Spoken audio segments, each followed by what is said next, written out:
रखी है, कमल कली ले रखी है, और कमल कली से उस भौरे को चमक करती हुई ताड़ देती है। और भौरे को जब ताड़ देती हैं तो उस समय श्री प्रिया व्याकुल भी हो जाए। तो कर धारिताम भुजा, जिन ललता ने अपने हाथ में कमल धारण कर रखा है, वे ललता पुरोलसती, ललता पूर्व दिशा में विराजमान है। एकदम पूर्व दिशा में हो जाएंगे तब तो प्रिया लाल के बिल्कुल पीठ में आ जाएंगी। तो कभी पूर्व दिशा में, कभी थोड़ी सी जो ईशान दिशा है उस ईशान दिशा की ओर थोड़ी सी सरक करके ये विराजमान हो रही, नहीं थोड़ी सी आग्नेय दिशा की ओर सरक करके ये विराजमान हो रही। कभी आग्नेय दिशा की ओर थोड़ी सरक करके और कभी एकदम पूर्व दिशा में, कभी यूं कभी थोड़ी सी सरक करके विराजमान हो रही। तुंग विद्या धृत वीणया सह तथेन्द्र लेखया, और तुंग विद्या जो है उन्होंने वे भी पास में ही विराजमान है। तो उनके पास में श्री तुंग विद्या जो है वो तुंग विद्या विराजमान है। तो विशाखा जी और विशाखा जी के पास में तुंग विद्या जो है वो तुंग विद्या विराजमान है। और फिर उनके पीछे इंदुलेखा, श्री इंदुलेखा जो है वो इंदुलेखा अपूर्व से विराजमान है, आसपास ही विराजमान है। अब ये वो जो योगपीठ में जो ध्यान किया केवल वहीं रहेंगे सो बात नहीं है, कोई सके कहीं भी जा सकती है, कोई ये थोड़ी कि एक स्थान पर चिपकी हुई है, ऐसा नहीं है। और अब दक्षिणोत्तर दिशा, और उस समय विशाखा के दक्षिणोत्तर दिशा में सह चित्रया, चित्रा जी भी विराजमान है। व्यजन चार चाल नहीं, जो व्यजन है उसको चलाती हुई श्री चित्रा जी भी ये विराजमान है। तो अनु दक्षिण उत्तर, विशाखा के उत्तर की ओर श्री चित्रा जी और विशाखा के दक्षिण की ओर इंदुलेखा जी विराजमान, माने नैऋत्य कोण की ओर तो चित्रा जी और वायव्य कोण की ओर इंदुलेखा जी ये विराजमान होकर के विराजमान। और व्यति दर्शनोपधिक धर्म बिंदवा, जब श्री प्रिया लाल दोनों एक दूसरे का दर्शन करते हैं तो दोनों के मस्तक के ऊपर पसीने की जो बूंद आती है, वे जब चित्रा जी पंखा करती हुई विराजमान है, ललता जी चमक करती हुई विराजमान है, उस समय सहसा अस्त्रपान दधती, वो सहसा अस्त होकर के विराजमान हो जाता है। वो पसीने की बूंदें अस्त होकर के विराजमान हो जाती हैं। सबोदिता जो सदा उदित हो रही हैं। दोबारा सुन ले, ललता पुरोलसती, श्री ललता जी पूर्व दिशा में विराजमान हैं, उनके पास में ही तुंग विद्या खड़ी है वीणा लेकर के, उनके पास में ही इंदुलेखा जी खड़ी हैं। ये अनुदक्षिण उत्तर ये दिशा में, तो ललता के दक्षिण उत्तर में तो इंदुलेखा और तुंग विद्या खड़ी हैं, और विशाखा जो है उनके साथ में चित्रा जी ये खड़ी हुई हैं और ये व्यजन चलाती हुई विराजमान हो रही हैं। इस प्रकार अपूर्व सुंदर शोभा इनकी हो रही है। और सिचयान चलेन कलतेन पारणा, और उस समय सिचया अंचलेनो, अंचल को अपने हाथ में लेकर के श्री सुदेवी जी उनके साथ में रंग देवी जी भी विराजमान हैं, और वे अपने आंसुओं को पहुंचती हुई विराजमान है। इस प्रकार सब सखीगण ये सेवा करते हुए विराजमान है। वो वर्णन करने में तो समय, और वो लीला जो है वो लीला सामने वो स्वरूप माधुरी जो है वो अद्भुत है, उसका फिर डॉक्टर वर्णन करेंगे, जल्दी में उतना हो नहीं पाए। बोलो वृंदावन बिहारी लाल की गोविंद जय जय गोपाल जय जय गोविंद जय जय गोपाल जय श्री राधा की श्री वृंदावन बिहारी लाल की जय। श्री निताय गौर हरि बोल। जय जय श्री राधे श्याम। श्री गोविंद जय जय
पुरुषोत्तमाय।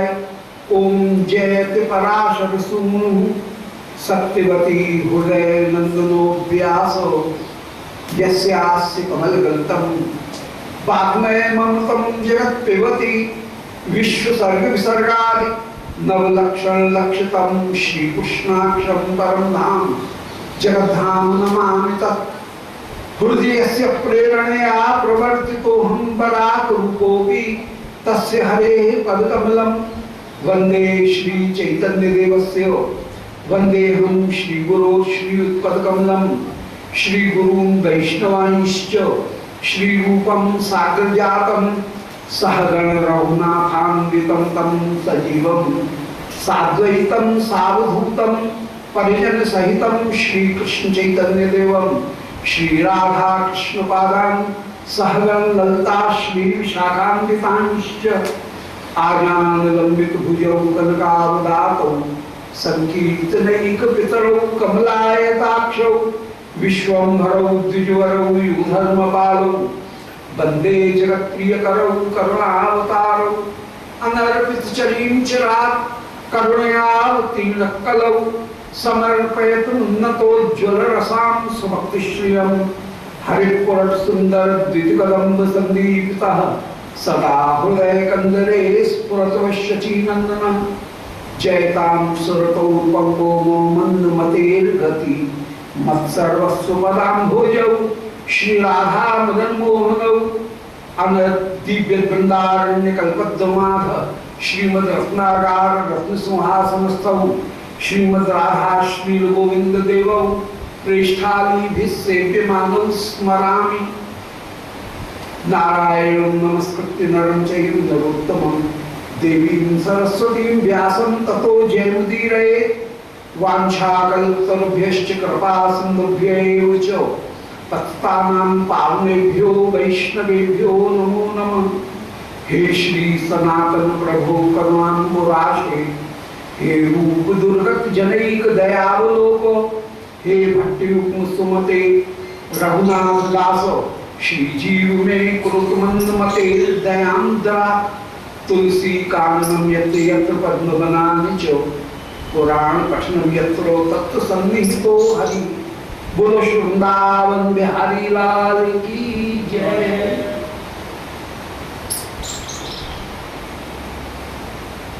श्री कृष्ण भावनामृत महाकाव्य के इस पारायण में आज कुछ समय में परिवर्तन हुआ, कुछ असुविधा हो गई, इसके लिए क्षमा प्रार्थी हैं। कल पूर्व सूचना शायद नहीं थी, बाबा का ऐसा आदेश हुआ यहाँ के नियम सेवा प्रारंभ होने वाली है। सब लोग श्रोतागण भी, किसी को राधा दामोदर जी जाना है, किसी को परिक्रमा, किसी को आरती, और कथा में बहुत देर हो जाती है, इसलिए कथा के समय में थोड़ा सा परिवर्तन करना पड़ा। समय तो पहले से ही यही था, कुछ आगे पीछे था, परंतु मेरी अपनी कमी के कारण समय थोड़ा पीछे सरकता चला गया। परंतु हम नियम सेवा में सब वैष्णवों के सुविधा, उनका विचार करते हुए, उनकी आज्ञा का पालन करते हुए कल से कथा का जो समय है वो यहाँ 5 बजे का विचार किया गया है। तो 5 से 6 बजे तक 5-7 मिनट आगे पीछे बस इतना। तो 5 से 6 बजे तक यहाँ से कथा कल से प्रारंभ होगी। इस असुविधा के लिए क्षमा प्रार्थना सहित आज का जो कथा प्रसंग है उसको प्रारंभ करें।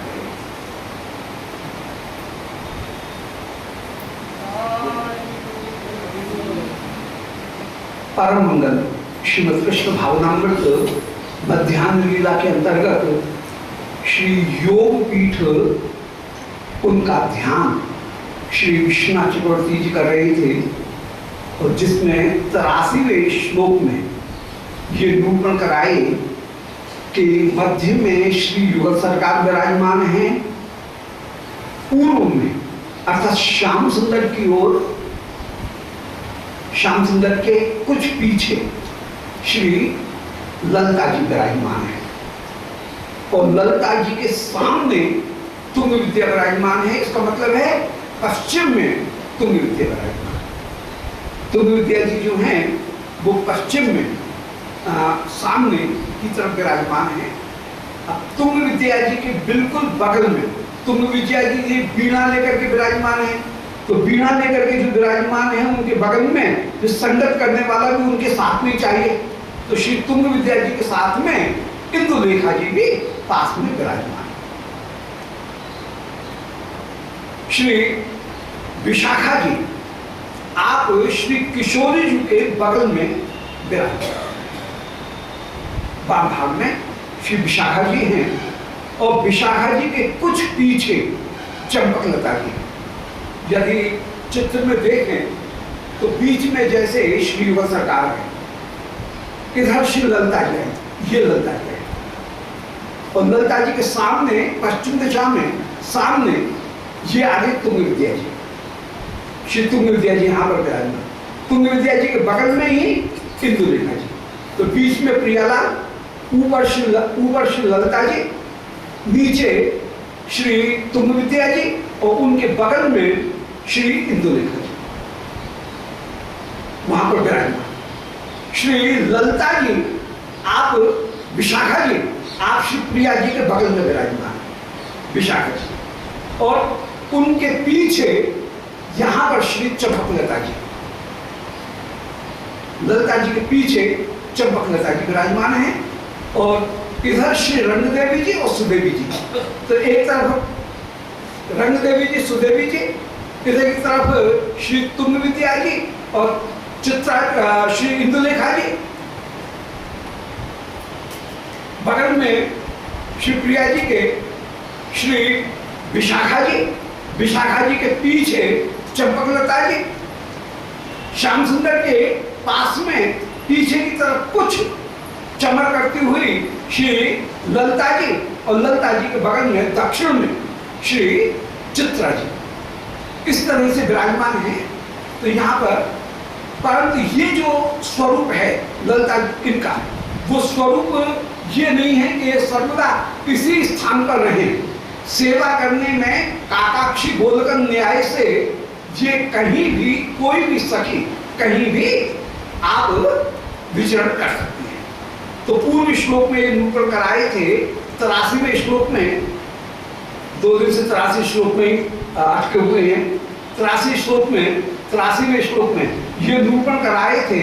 श्री शुभदेव जी वर्णन कर रहे हैं कि भवदास से सौर पतन मधुव्रतावली, हे श्री स्वामी आपके मुख के ऊपर भ्रमर जब घुरते गिरते हैं तो उनको वारण करने के लिए, उनको दूर करने के लिए मधुव्रत अवली, भौरों की जो पंक्ति है उसको दूर करने के लिए कर धारिताम भुजा, श्री ललिता जी हाथ में कमल लेकर के, और श्री ललिता जी जो श्याम सुंदर के कुछ पीछे खड़ी हैं, वे चमड़ से उस भोले को हटाती हुई विराजमान हो रही हैं। श्री प्रियालाल बीच में हैं, ललिता जी श्याम सुंदर की तरफ कुछ पीछे खड़ी हैं, और चमड़ लेकर के या कमल लेकर के भोले को हटा रही हैं। और उनके पुरो लशते तुंग विद्या, ललिता जहां है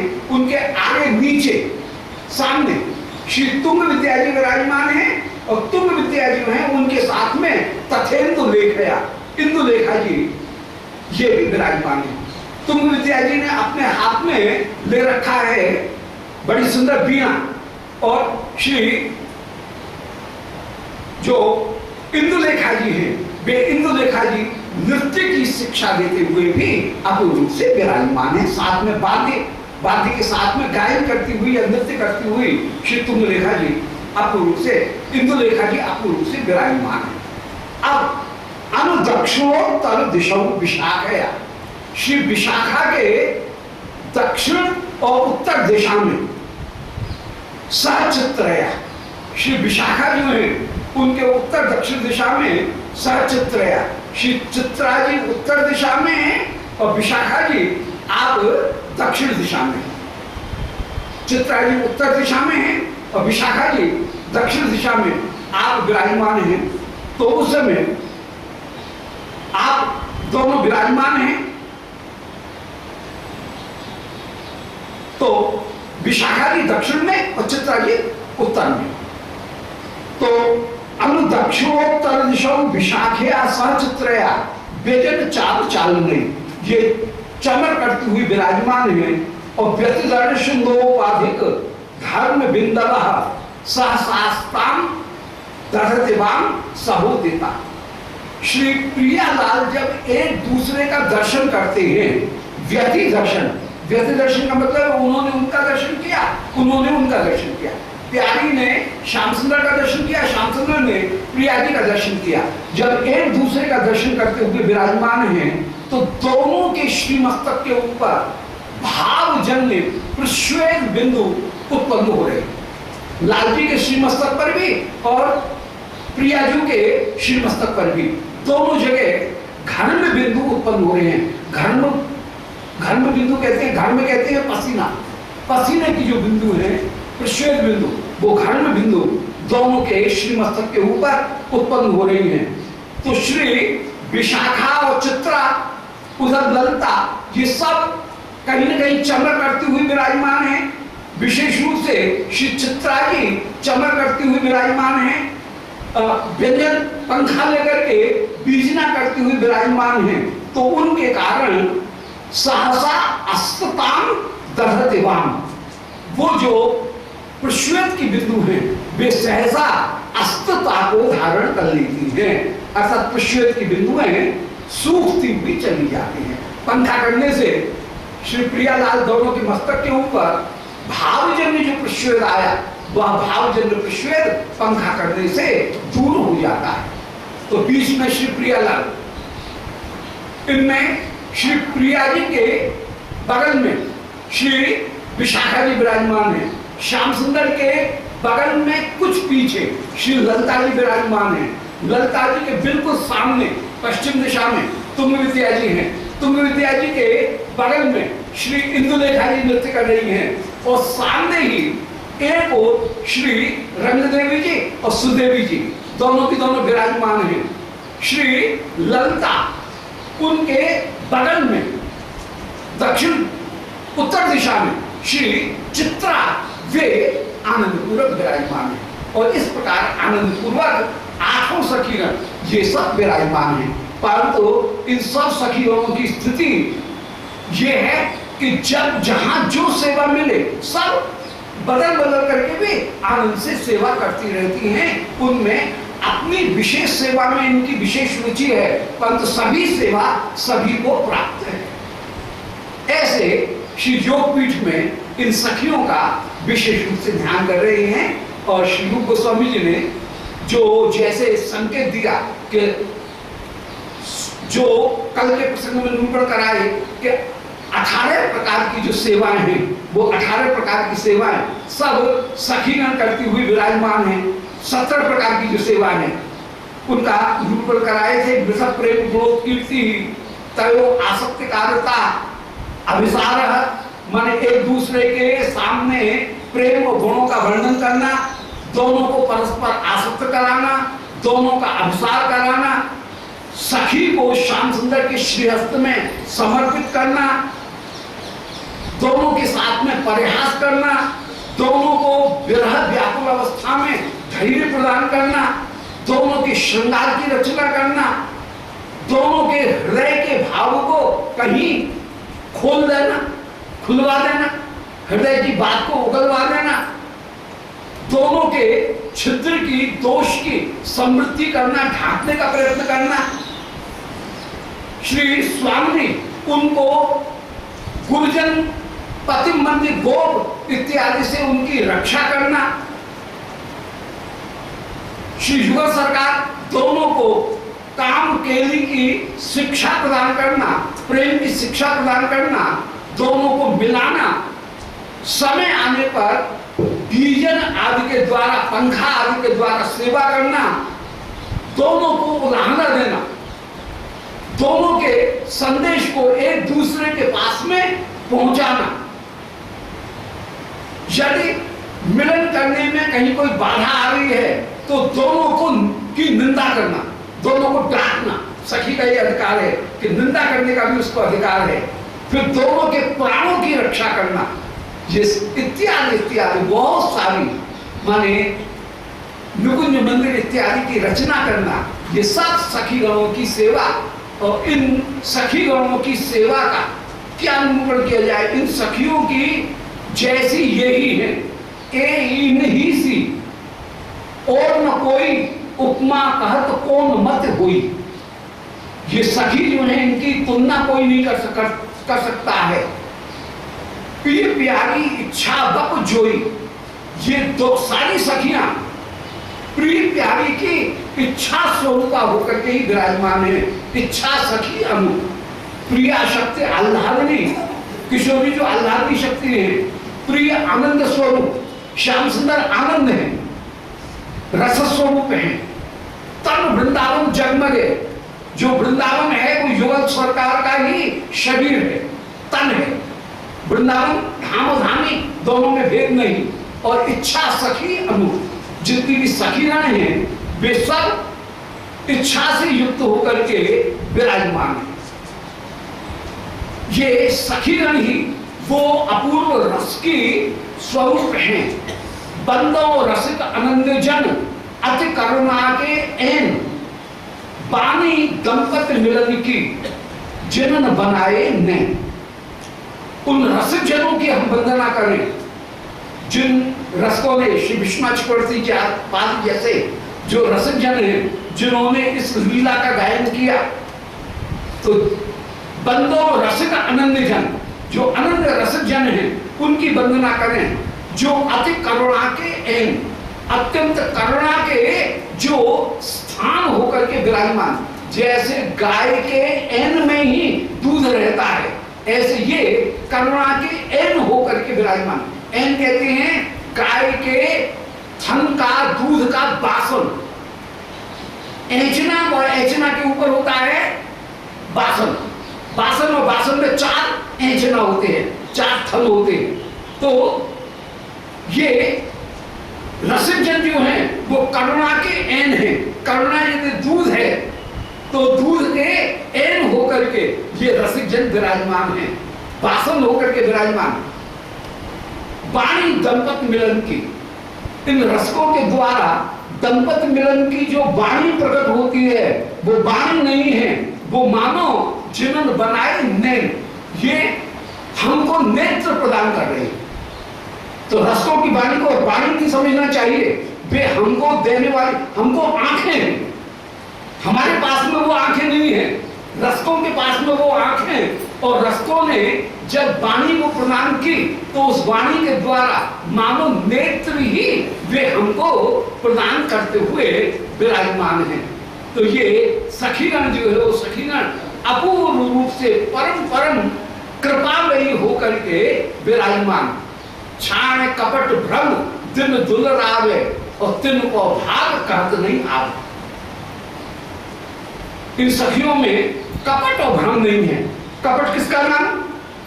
बोले मेरा सुख अलग तेरा सुख अलग, इसका नाम है कपट।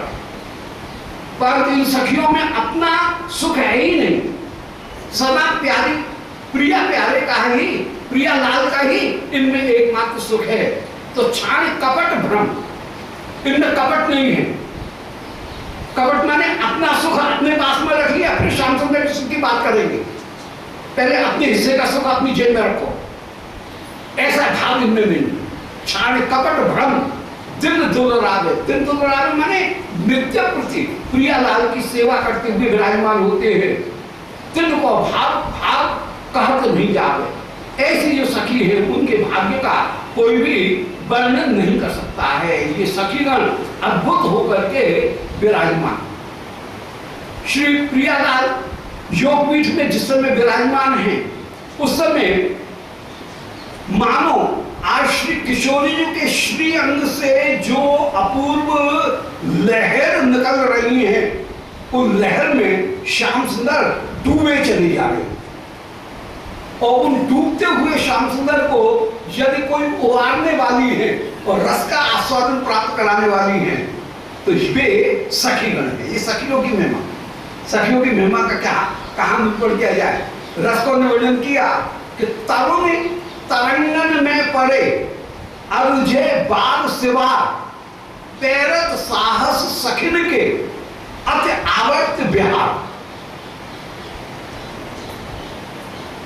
श्री विश्वानंदिनी तरुणी किशोरी जी रासेश्वरी, वे मानो आज आनंद की समुद्र है, लीला की समुद्र है, और उनमें श्री श्याम सुंदर तरुण तरंगन में पड़े, उनकी तरंग में डूबे हुए चले जा रहे हैं। जैसे ऊंची ऊंची लहराए तो कोई अपने आप को नहीं संभाल सके, ऐसे प्रिया जी के श्री अंग से अपूर्व रूप से आनंद की तरंग निकल रही है, और श्री श्याम सुंदर उस तरंग में डूबे हुए चले जा रहे हैं। अब मुझे बार से बार श्री प्रिया की अलकावली वही क्या है, बोले जैसे तरंग भी हो और तरंग के साथ साथ कहीं सेवार भी हो, तो सेवार में जल की जो घास है उसमें और फंस जाएगा, निकलने की भी सुविधा नहीं मिलेगी, तब तो डूबे ही डूबे। सेवार में भी फंस जाए तब तो और भी डूबे। ऐसे अरुझे बार से बार श्री प्रिया के जो केश हैं वो इस सेवार होकर के विराजमान, और श्री श्याम सुंदर इस रूप राशि में, रूप समुद्र में डूब रहे हैं। पर फिर भी पैरत साहस सखिन के, सखियों का साहस है। वे कहती है हाँ श्याम सुंदर, बिल्कुल डरने की जरूरत नहीं है, हम हैं साथ में। श्याम सुंदर जब जब डूबने लगे उस समय सखीगण श्याम सुंदर को मूर्छित नहीं होने देती। जो योगपीठ में आठों जो सखीगण हैं, वे आठों सखीगण इनको मूर्छित नहीं होने देती हैं, और पैरत साहस सखिन के, सखियों के साहस से ये तैरते हुए चले जा रहे हैं। अति आवर्त बिहार, बिहारी मानो भंवर है, जिस भंवर में श्री श्याम सुंदर डूबे हुए हैं। कहने का तात्पर्य ये है कि रस में प्रेमानंद बड़ी वस्तु नहीं है, सेवानंद बड़ी वस्तु है। हर जगह प्रेमानंद बौशे कभु सेवानंद बाधे, से ही प्रेमानंदे प्रति भक्ते महाक्रोधे। यदि कभी प्रेमानंद सेवानंद में बाधा डालता है तो भक्त प्रेमानंद को बड़ा करके नहीं मानता है, वह सेवानंद को बड़ा करके ही मानता है। ऐसे ही श्री श्याम सुंदर प्रिया जी का रूप दर्शन करते हुए कभी प्रेमानंद में मूर्छित होने लगे तो सखीगण श्याम सुंदर को मूर्छित नहीं होने देती। इसी तरह से श्री स्वामी जी यदि कभी मूर्छित होने लगे तो श्याम सुंदर स्वामी जी को मूर्छित नहीं होने देती, बल्कि सखी को जगाती हैं। बोले अरे सखी, ये प्रेमानंद में मूर्छित होने का समय नहीं है, इस समय श्याम सुंदर की रूप माधुरी का दर्शन कर, श्याम सुंदर की प्रेम सेवा करती हुई विराजमान हो, श्याम सुंदर की रूप माधुरी का दर्शन कर। तो मूर्छा बड़ी चीज नहीं है, परंतु सखियों के रोकने से क्या मूर्छा रुक जाएगी? क्या मूर्छा आनी है तो आएगी, पर फिर भी सखियों का प्रयत्न ये होता है कि मूर्छा नहीं आए। और रस की स्थिति यही है कि रस में प्रेमानंद को बढ़ा करके नहीं माना गया, सेवानंद को बढ़ा करके माना गया। इसका एक बहुत बढ़िया दृष्टांत श्री रूप गोस्वामी जी ने दिया। यदि ब्रजलीला का दृष्टांत नहीं है वो द्वारका लीला का दृष्टांत। श्री कृष्ण जिस समय आप रथ के ऊपर विराजमान हैं, एक और उद्धव एक और सात्विकी, ये श्याम सुंदर के ऊपर श्री द्वारकाधीश के ऊपर चमन कर रहे हैं, और सात्विकी